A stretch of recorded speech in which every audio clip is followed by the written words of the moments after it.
जब रूह निकलती है तो इंसान का मुंह खुल जाता है। होंठ किसी भी कीमत पर आपस में चिपके हो ही रह नहीं सकते।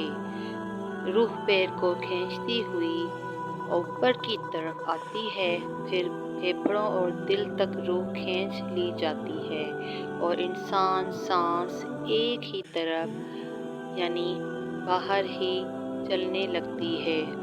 ये वो वक्त होता है जब चंद लम्हों में इंसान शैतान और फरिश्तों को दुनिया में अपने सामने आते देखता है।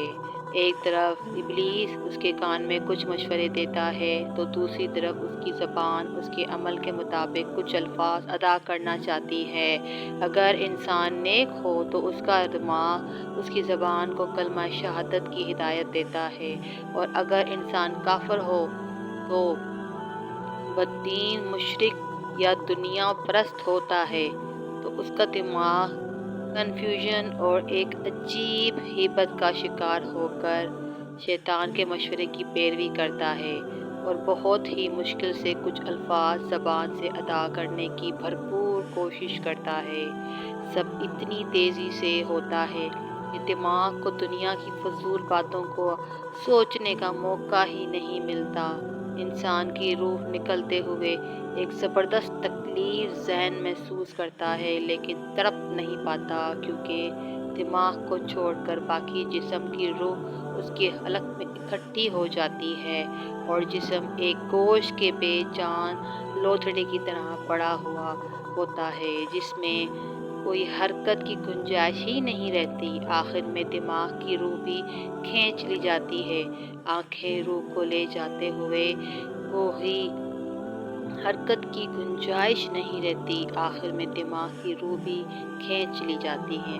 आंखें रूह को ले जाते हुए देखती हैं, इसलिए कि आंखों की तितलियां और ऊपर चढ़ जाती हैं और जिस सिमत फरिश्ता रूह कब्ज़ करके जाता है तो उस सिमत की तरफ होती हैं। उसके बाद इंसान की ज़िंदगी का सफ़र शुरू होता है जिसमें रूह तकलीफ़ों के तहखानों से लेकर आराम के महलात की आहट महसूस करने लगती है।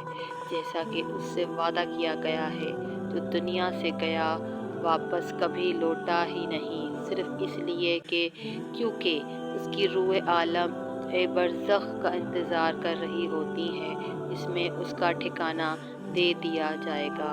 इस दुनिया में महसूस होने वाली तवील मुद्दत इन रूहों के लिए चंद सेकंड से ज़्यादा नहीं होगी। यहाँ तक कि अगर कोई गवाही आज से करोड़ों साल पहले ही क्यों ना मर चुका हो, मोमिन की रूह उस तरफ खींच ली जाती है जैसे आटे से बाल निकाला जाता है। गुनाहगार की रूह खारदार दरख्त पर चढ़े सूती कपड़े की तरह खींची जाती है। अल्लाह सुब्हान ताला हम सबको मौत के वक्त कलमा नसीब फरमाए और कलमा शहादत पढ़ने की तौफीक अता फरमाए और आसानी के साथ हमारी रूह कब्ज़ फरमाए और नबी पाक सल्लल्लाहु अलैहि